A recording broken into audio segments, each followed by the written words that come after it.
Okay, YouTube, in this video we're going to go through several examples of how we solve what we refer to as linear inequalities with one variable. So essentially, we're very practiced in solving linear equations. Now we're going to look at inequalities, and all that means is when you look at an equation, we have some expression, at least if it's linear, ax plus b equals 0.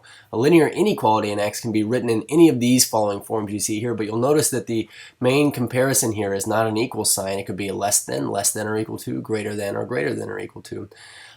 So in each of these instances, basically, we're going to solve these the same way we would a linear equation. We just need to isolate the variable or the quantity that we're looking for. So really quickly, I just do want to mention that if you have an inequality, say if a is less than b here, we're going to look at these properties here.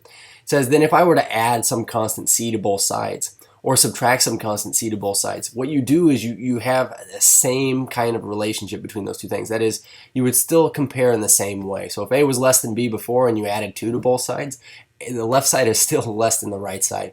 So what this does is it allows us to take expressions like 2x plus 3 is less than 7, subtract the 3 from both sides here, and end up with a new expression like 2x is less than 4, and still have an equivalent statement.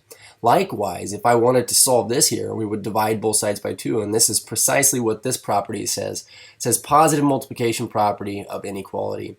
So we can either multiply both sides by some constant c, or divide both sides by some constant c, and obtain an equivalent statement. So for instance here, if we were to divide this by 2, the 2's cancel, and 4 divided by 2 is 2. So essentially we would say that what makes the original statement true would be the same thing that makes this statement true, which is all numbers less than 2. And of course, if we're illustrating this on the number line, we'd say here's 1 and 2. We would say it's all numbers less than 2, so we would just kind of sketch it this way. And you notice that we have an open interval this way.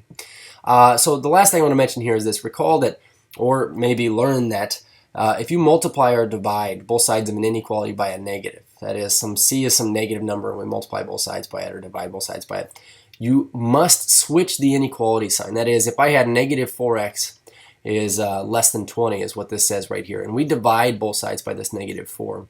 Just remember that you can certainly do this, and I get negative 5 on the right side. It's just that this sign right here, it's got to flip over. It doesn't become an or equal to in this case. It stays, similar to what we started with, which was just a less than, so this becomes just a greater than.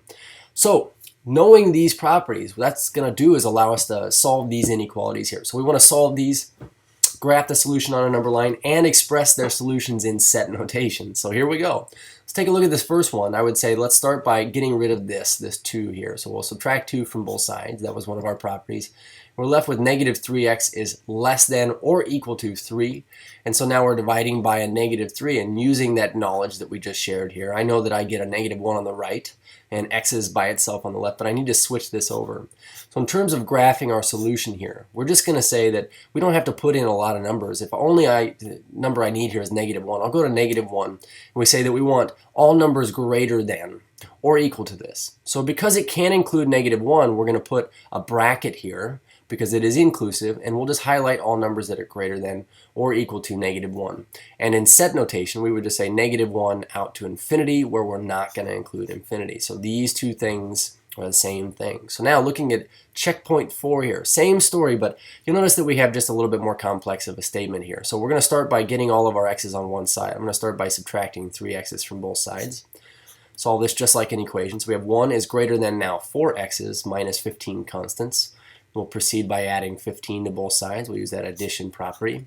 So we have 4x's on the right. We say this is a less than here, and then we say this is 16. So now we're going to divide everything by 4. And keep in mind we divided by a positive 4, which means I don't need to switch this relator in between them, okay, this relationship.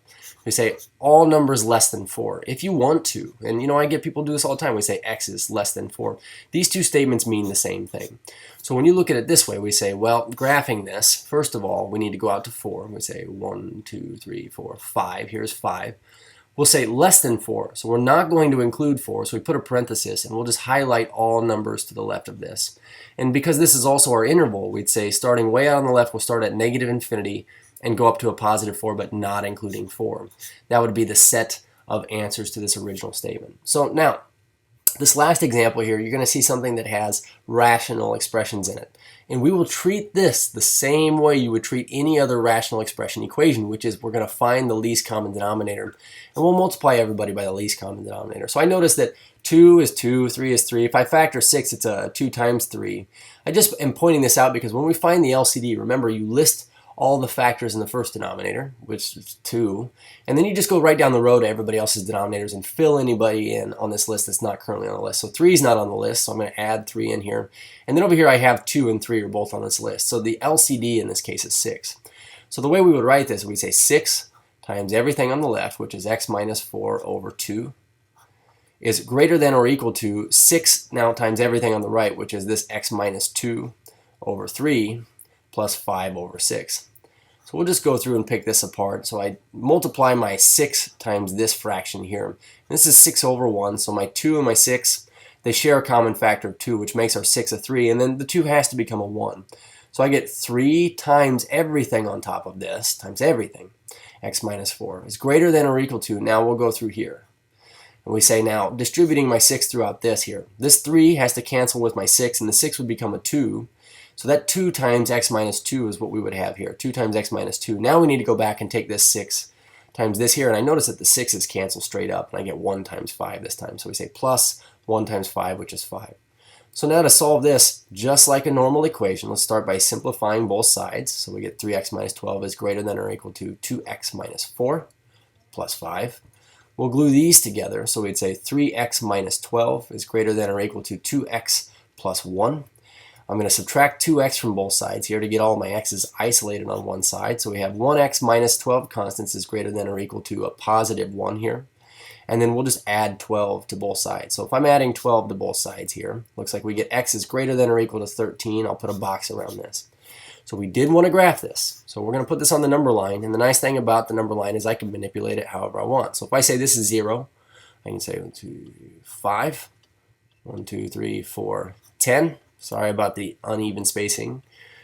And then 15. And we say all numbers greater than or equal to 13. Well, 13 is right here. And because I'm including 13, and I want all numbers greater than that, we say here is the graph of the interval of values that's going to satisfy the original statement. And also we'll write this in interval notation. We say starting at 13 and going out 2, but not including infinity right there. Cheers.